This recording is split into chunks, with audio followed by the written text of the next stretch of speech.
오늘은 맥주 감사주일입니다. 맥주절은 히브리 원어로 하그하카츠라는 말입니다. 거두어 수확하는 절기라는 뜻을 가지고 있는데, 이 맥주절이라는 절기가 성경에서는 77절 혹은 우리가 잘 알고 있는 오순절이라고도 불려집니다. 77절이라고 이야기할 때에는 보리수확의 첫 단을 하나님께 드리는 초실절로부터 해서 7주간 지난 다음 보리수확이 끝난 뒤에 하나님 앞에 드리는 절기이기에 77절이라고 이야기하고요. 오순절이라고 이야기할 때에는 첫 단을 주님께 드린 그 다음 날부터 50일이 지났다 해서 오순절이라고 불려지기도 합니다.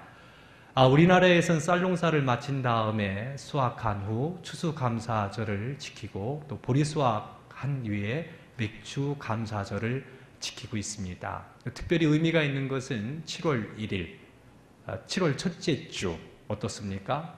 한 해의 그 중간. 그래서 한 해 지금까지 인도해 주신 하나님께 감사하는 절기이면서 12월 달까지 앞으로 남은 6개월간도 하나님의 은혜와 사랑으로 함께 하기를 소원하며 드리는 그런 절기이기 때문에 맥주 감사절은 우리에게 의미가 있다 이야기할 수 있습니다. 맥주절이 되어지면 하나님께 주신 곡물을 가지고 곡물 광주리를 하나님 앞에 드리며 경배합니다. 예배합니다. 그때 봉헌자들이 예배하면서 고백하는 것, 그것이 오늘 본문 3절부터 10절까지의 말씀입니다. 하나님 앞에 예물을 드리면서 고백하는 겁니다. 그 고백의 내용 속에 감사절의 의미가 담겨 있습니다. 첫 번째는 베풀어 주신 은혜에 대한 감사가 맥주 감사절입니다. 3절 말씀을 보면 그때 제사장에게 나아가 봉헌자들이 예물을 드리는 사람들이 제사장에게로 나아갑니다. 그에게 말합니다. 내가 오늘 당신의 하나님 여호와께 아뢰나이다. 내가 아뢰입니다. 당신의 하나님 여호와께서 우리에게 주시겠다고 약속하신 조상들에게 맹세하신 땅에 우리가 이르렀나이다. 그러니까 하나님께서 젖과 꿀이 흐르는 땅을 우리에게 주셔서 우리가 그 땅에 들어갔나이다. 그리고 그 땅에서 농사를 지어 첫 수확을 거두게 되어 하나님 앞에 드리는 겁니다. 감사하는 거지요. 하나님께서 이스라엘 백성들을 택하여 불러주셔서 그들에게 젖과 꿀이 흐르는 땅을 주셨습니다. 이걸 고백하는 거예요. 그러면서 오늘 말씀을 보면 이렇게 역사적인 사건을 그들이 고백합니다. 예물을 드리면서 하나님이 땅에 들어가게 하셨습니다. 곡물을 거두게 하셨습니다. 그러면서 얘기하는 거예요. 우리 조상들이 고생할 때, 어려움 가운데 놓였을 때, 애굽에서 종살이 할 때, 중노동할 때, 말할 수 없는 환난과 핍박을 당할 때, 너무 괴롭고 힘들어서 하나님 앞에 부르짖었더니 하나님께서 우리를 애굽 땅 바로에게서 구원해 주셨습니다. 그리고 하나님께서 우리 조상들에게 약속하셨던 그 젖과 꿀이 흐른 땅, 그 땅에 우리가 들어가게 하셨습니다. 이르게 하셨습니다. 이전 고난당하고 어려움 겪었을 때 하나님이 기도를 들어주시고 그 고난에서 구원해 주신 은혜를 기억하면서 보내는 절기가 맥주 감사절이다. 감사절의 의미다라고 이야기할 수 있는 겁니다. 하나님께서 보살펴 주시고 또 그 땅에서 농사를 지어 추수하게 하셨다라는 거지요. 이스라엘 백성들이 애굽 땅에서 나와서 40년간을 광야길을 걷지요. 하나님이 주시는 만나를 먹었습니다. 그 약속하신 땅에 들어가서 농사를 지었어요. 그리고 첫 수확을 거둬들이게 됩니다. 이게 얼마나 감격스럽습니까? 하나님이 주신 땅에서 하나님께서 양식을 주셨으니 그것을 구별하여 다시 하나님께 올려드리면서 하나님의 은혜입니다. 하나님의 축복이십니다. 하나님의 은총입니다. 라고 이야기하는 거예요. 이것이 인간의 당연한 도리라는 거지요. 오늘 신명기의 말씀은 하나님께서 그 이스라엘 백성들에게 명령하신 겁니다. 즉 다시 말해서 은혜를 받은 너희들 하나님께 감사해야 된다라는 겁니다. 이것이 인간의 도리입니다. 하나님의 은혜로 살았지요. 그 은혜에 대해서 감사하는 것은 지극히 당연하고도 마땅한 것이 된다는 겁니다. 하나님께 그 놀라운 은혜를 받았음에도 불구하고 영광 돌리지 않고 감사하지 않으면 그건 큰 범죄가 됩니다. 하나님께서는 그것을 죄 없다 하지 않습니다. 그러니까 세상은 하나님의 은혜에 대해서 감사하는 사람과 감사하지 않는 사람과 이렇게 나누어서 볼 수가 있는 겁니다. 감사하는 것은 예배지요. 마음 중심으로 감사하며 예배를 드리잖아요. 하나님께서 베풀어 주신 은혜에 대해서 감사한 사람, 그렇지 않은 사람으로 나뉘어지게 되는 겁니다. 성경에서는 감사하지 않는 것에 대해서 하나님이 무섭게 심판하신다라고 이야기하십니다. 그러므로 사랑하는 성도 여러분, 주님께서 베풀어 주신 은혜에 대해서 마음 중심으로 그것을 인정하고 감사하는 귀한 시간이 되기를 바랍니다. 지극히 당연한 도리가 되는 겁니다. 감사하는 마음 가운데는 윤택합니다. 촉촉합니다. 행복이 깃듭니다. 평화가 있습니다. 감사하지 않는 마음은 삭막합니다. 그리고 싸늘합니다. 늘 쪼들립니다. 원망이 가득합니다. 행복이 없습니다. 아무리 산의 진비를 많이 갖다 놔도 감사하지 않는다면 그것은 지옥과 같습니다. 옳지 못합니다. 평화가 없습니다. 은혜가 없습니다. 아무리 열악하고 힘든 환경 가운데서도 감사하는 마음은요, 은혜가 있습니다. 자유가 있습니다. 넉넉함이 있습니다. 행복합니다. 스스로를 가리켜서 싸가지 없다라고 생각했던 한 여인이 있습니다. 별명이 싸가지가 없는 여자예요. 싸가지가 없어요. 왜냐하면 항상 그 원망하고 불평하면서 생활하니까 사람들이 자기를 싸가지 없는 여자라고 부른다라는 걸 너무나도 잘 알고 있는 거예요. 이랬던 여자가 어떤 목사님을 만나게 돼요. 목사님한테 어떤 권고를 듣게 되냐면 하루에 100감사를 드려라. 이 100감사란 뭐냐면 100가지 감사, 그 감사를 써보라고. 100가지 감사, 뭐 감사할 게 있느냐, 그런 입장입니다. 하지만 짜내고 짜내고 또 짜내고 짜내서 하루에 100가지씩 감사를 쓰기를 시작합니다. 싸가지 없던 이 여인이요, 사람들한테 매력적인 여인으로 변화가 됩니다. 100감사로 행복해진 지미 이야기라는 책이 있습니다. 본래 싸가지 없는 여인이었지만 감사하다 보니까 감사할 것들이 더 많이 생기게 되고 삶에 여유가 생기게 되고 행복을 느끼게 되고 기쁨을 맛보게 되고 사람과 대하는 것도 변화가 일어나게 되고 그래서 사람들이 감동을 갖게 되고 매력을 느끼게 되고 그러니까 이거 긍정적인 작용이 또 일어나게 돼서 더 크게 감사하면서 생활하게 됐다. 그래서 100가지 감사를 100일 동안 하려고 마음먹었는데 100일 동안 하기 이전에 100가지 감사를 할 때에 그가 행복한 사람으로 바뀌어졌다라고 간증과 같은 그런 책을 썼습니다. 감사할 수 있다면 감사가 열려지는 거지요. 기쁨이 있는 거지요. 은혜가 있는 거지요. 그 책을 보면서 그런 생각을 해보았습니다. 우리 성도 여러분들이 오늘 맥주 감사절인데 100가지 감사를 매일매일 한번 써보면 어떨까? 그 싸가지 없는 여인한테 이렇게 얘기했던 목사님이 그런 얘기를 했다고 그래요. 짜고 짜다 보면 감사가 없으니까 뭘 감사할까? 일반 생활 속에서 그걸 짜고 짜보니까 말이에요. 그 짜면서 감사의 생활 체질이 바뀌게 되고 감사가 삶에 영향을 미치게 되고 변화를 일으키게 되고 세워지게 한다라는 거예요. 짐이라는 여인은 그렇게 바뀌어져 나가는 거지요. 한번 감사 한번 해보십시오. 감사할 것들이 얼마나 많은지 한번 써봤어요. 너무 많습니다. 너무 많습니다. 신선한 새벽 공기 주심에 감사, 아플 때 곁을 지켜주는 사람이 있기에 감사, 일용할 양식 주심에 감사, 함께 나누며 사역을 감당할 수 있음에 감사, 좋은 아내 주심에 감사, 꿈 많은 자식 주심에 감사, 소망을 갖고 일할 수 있음에 감사, 오늘 하루를 생활할 수 있는 건강 주심에 감사. 감사할 것들이 너무 많지요. 그냥 주신 거. 그 감사가 가득한 삶이 되기를 바랍니다. 특별히 우리 예수 그리스도를 믿는 이들은 어떻습니까?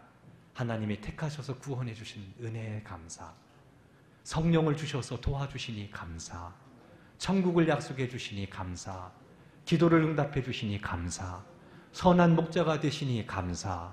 푸른 주장 쉴만한 물가로 이끌어 주시니 감사. 고난 가운데서도 고난을 선으로 바꾸어 주시니 감사. 우리의 삶에 필요한 모든 것들을 성실하게 채워주신다 약속하시고 이끌어 주시니 감사. 하나님의 은혜와 사랑 가운데 거하고 있다라는 것. 8년 동안 뒤돌아보면 많은 아픔과 어려움도 있었습니다. 하지만 여전히 하나님은 함께 계셨고, 하나님께서는 우리에게 일용할 양식을 주셨고, 하나님은 우리의 마음의 소원을 들어주셨고 인도하신다라는 것. 이 확고한 믿음을 갖고 이 감사절기에 마음 중심으로 감사와 영광을 하나님께 돌리기를 주의 이름으로 축원합니다. 그 은혜와 그 사랑을 받았음에도 불구하고 감사하지 않는다라는 것은 어떻습니까? 제가 말씀드렸지요. 싸가지가 없는 거예요. 옳지 못한 겁니다. 바르지 못한 거예요. 그러니까 틀어지는 거예요. 틀어지니까 삶이 재미가 없는 거예요. 지옥과 같이요. 항상 불만이 많은 거예요. 주시고 누리게 하신 은혜, 새롭게 하신 은총을 바라보고 나갈 때 더 큰 감사가 있다는 것. 범사에 감사하라. 이는 너희를 향하신 하나님 아버지의 뜻입니다. 어디서요? 그리스도 예수 안에서 너희를 향하신 하나님의 뜻은 따라합시다. 범사에 감사하라. 범사에 감사하라. 앞뒤 엎으시면서 나는 행복한 사람입니다. 돌려보니까 너무 행복한 거예요. 너무 감사한 거예요. 확 채워지잖아요. 그래, 앞으로도 우리 하나님 이 은혜와 이 사랑으로 함께 해주실 거니 얼마나 감사한가. 그래서 늘 100가지 감사 정도, 100가지를 감사하면서 생활할 때 아름다운 은혜의 역사가 우리의 삶 가운데도 일어난다라는 것을 확신하시고 늘 감사하면서 믿음의 길을 걷기를 주의 이름으로 축원합니다. 두 번째는 나눔이에요. 나눔을 통해서 하나님께서는 또 은혜를 주십니다. 누군가를 이렇게 나눠주잖아요. 주면은 그 준 거를 주님께서 또 되갚아주면서 그러면서 신령한 은혜까지도 주신다라는 거예요. 오늘 말씀 11절 말씀을 보면 네 하나님 여호와께서 너와 네 집에게 주신 모든 복으로 말미암아 너는 레위인과 너희 가운데 거류하는 객과 함께 즐거워해라. 하나님께서 채워주셨다라는 거예요. 은혜로 주셨다라는 겁니다. 복을 주셨다라는 겁니다. 감사한 것들이 많지요. 이제 감사합니다. 감사했다면 이제는 그것을 주변으로 나눠주는 겁니다. 은혜를 베풀어 주는 겁니다. 내가 배고팠을 때 그때를 기억하면서 굶주려 있는 사람들을 긍휼히 여기는 마음 갖는 것이 주님의 마음이에요. 내가 아팠을 때, 너무 힘들었을 때, 그럴 때 아픈 사람, 그 아픈 사람에게 다가가 내가 아팠을 때를 기억하면서 도와주는 그런 마음, 힘들고 어려울 때 나눌 수 있는 그런 마음, 그 마음이 하나님께서 기쁘게 받으실 만한 향기로운 제물이요, 하나님께서 기뻐하실 귀한 사역이라는 것을 성경은 이야기합니다. 마게도냐 교회는 두 교회입니다. 빌립보 교회와 데살로니가 교회인데 이 두 교회에는 기근으로 어려움을 겪고 있었던 예루살렘 교회, 환난과 핍박을 당했던 그 교회를 돌보았던 교회입니다. 기쁨으로 헌금을 모아서 전달해 줬는데 이 행위에 대해서 바울 사도는 아주 귀하고도 아름다운 하나님께서 기뻐하실 만한 축복된 일이라고 그들을 인정을 해줍니다. 반면에 고린도 교회는요, 바울에게 책망을 받습니다. 이 고린도 교회는 초대교회 여러 교회들 중에 가장 부유한 교회였습니다. 지역 자체가 아주 부강한 지역이에요. 번성한 지역입니다. 그래서 빌립보 교회나 데살로니가 교회보다도 훨씬 더 많은 것을 가지고 있고 부유했던 그런 교회였는데 남들을 도와주고 힘들고 어려운 그 사람들을 돌아보기는커녕 지원해 주었던 것도 끊어버렸던 것을 바울 사도가 지적을 하면서 책망을 합니다. 책망을 해요. 그러면서 마게도냐의 이 두 교회, 빌립보 교회와 데살로니가 교회, 그들은 어려움 가운데서도 이웃을 위해서 나누어주고 베풀어주는 이것을 소개를 하는 겁니다. 그러면서 책망하는 거예요. 너희들은 그렇게 어렵고 힘든 빌립보 교회와 데살로니가 교회가 예루살렘의 기근으로 어려움을 겪고 있는 교회를 돌아보는 것을 보질 못하느냐? 왜 그들을 지원해 주지를 못하고 도와주지를 못하느냐? 너희들에게 다른 교회에 없는 특별한 은혜들을 주셨는데 많은 은사를 주었고 부욕해 했는데 그것 가지고 너희들은 무엇하고 있느냐라고 책망을 하게 되는 거지요. 이 고린도전서 말씀을 받은 고린도 교회가 이제 회개를 하게 됩니다. 그리고서는 구체적으로 고린도 후서 말씀 8장과 9장 말씀을 보면 자기들이 이제 연보를 해서 이웃 어렵고 힘든 교회들을 돌보아주고 나누어주는 그런 사역을 감당하게 됩니다. 그때 바울 사도는 그것을 크게 칭찬을 해줍니다. 그러면서 헌금의 원칙에 대해서 이야기합니다. 자원하는 마음으로 인색함이 없이 너그럽게. 이것이 하나님께서 기뻐 받으시는 일이다라는 것을 분명히 하고 있다라는 겁니다. 사랑하는 성도 여러분, 어려운 이웃은 항상 있습니다. 가난한 이웃은 항상 있습니다. 병든 이웃도 항상 있습니다. 우리의 도움이 필요한 이웃은 우리 주변에 너무나도 많습니다. 주님께서는 우리에게 한량없는 은혜와 복을 주셨습니다. 그 은혜와 복을 사랑하는 성도 여러분, 나누는 행복, 나누는 복 누리시기를 주의 이름으로 축원합니다. 금요일 날 열린 성경 공부를 합니다. 더불어 함께 사는 삶이라는 주제를 가지고 말씀을 나눴어요. 고린도후서 9장의 말씀으로 함께 나눴습니다. 적게 심은 자는 적게 거두고 많이 심은 자는 많이 거둔다. 기쁜 마음으로 도와줘야 된다. 그것이 하나님 앞에 아주 영원토록 남을 만한 의가 된다. 더 많은 것을 심어라. 그럼 하나님이 심을 것과 또 나눌 것을 주실 것이다. 이런 말씀을 나눴어요. 그리고 토요일 날 앉아있는데 갑자기 한 친구가 생각이 나요. 그래서 이제 제가 전화를 했습니다. 목회하는 친구입니다. 근데 목소리가 좀 안 좋아요. 이런저런 얘기를 하는데 이 친구가 마음이 실족해져서 한 20분 정도 얘기를 하면서 대화를 나누면서 그런 얘기를 해요.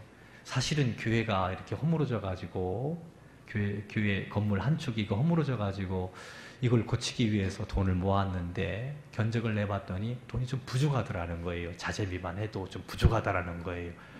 그래서 마침 토요일 날 아침에 친구한테 전화를 했는데 그 친구가 이런 지하에 거절을 했답니다. 여러 가지 교회 사정이 있었던 모양이에요.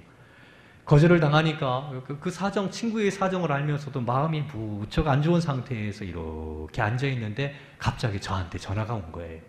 그 친구가 저한테 받자마자 그런 얘기 하더니, 야, 손 목사, 아무개 목사한테 전화 받았어? 전화 받고 전화한 거야? 아니, 나 전화한 적 없는데? 그러고선 얘기를 쭉 해 나가다 보니까 마음이 안 좋아서 왜 그런가 물어봤더니 그런 얘기를 하는 겁니다. 그 얘기를 수화기를 듣고 이렇게 듣는데 뭐가 생각나요? 그 전에 금요일날 밤에 전화하지를 말고 전화하면서 자꾸 그 생각이 나는 거예요. 나눠줘라. 적게 심은 자는 적게 거두고 많이 심은 자는 많이 거둔다. 네가 도와줘라. 이게 자꾸 그래가지고 이제 전화를 끊은 다음에 그 여전도에서 봐줘야 하고 남은 기금들이 있어요. 선교를 위해서 선한 일을 하려고 전화를 드렸더니 임원들 중에서 부족한 부분들을 해주겠다고 해서 전달을 했어요. 문자가 왔어요. 연락이 왔는데 그렇게 행복해요. 하나님께서 딱 맞게 해주셨다고. 근데 그날이요, 제 마음이 얼마나 행복했는지 몰라요. 얼마나 기뻤는지 몰라요. 얼마나 감사했는지 몰라요. 하나님의 뜻으로밖에 생각이 안 됐어요. 우연은 없잖아요. 하나님의 섭리 가운데. 나눈다라는 것은 그런 겁니다. 그렇죠? 혹시 설교를 들을 때 아무개가 지금 아픈데 누가 생각이 나는데 그런 사람이 있다면 이렇게 생각해도 됩니다. 주님께서 여러분들에게 하라고 생각나게 하신 사람입니다. 뭘 하라고요? 나누라고, 도와주라고, 섬기라고. 이쯤 되면 아멘 해야지요. 작네요. 아멘. 그렇게 사시는 거예요. 거리낌 없이. 주님께서 우리에게 베풀어 주신 은혜가 있으니까 감사합니다. 주님의 뜻은 뭐냐면 너 안에 머물지 말고 나눠라. 어느 교회처럼? 필립보 교회처럼, 데살로니가 교회처럼. 감사절 주님께서 주신 은혜를 감사하는 절기예요. 그 모든 복을 이제는 나그네 외국 사람들이죠. 여행자들이죠. 힘든 사람이지요. 어려운 사람이지요. 나의 도움이 필요한 사람이지요. 마태복음 말씀을 보면 우리의 도움이 필요한 사람이 바로 주라고 얘기합니다. 예수님이라고 얘기합니다. 그건 죽게 하는 것이다라고. 향기로운 제물이 되며 하나님께서 크게 기뻐하시는 것이다라는 것을 기억하시고, 이제 사랑하는 성도 여러분, 이제 펴십시오. 이제 나눠 주십시오.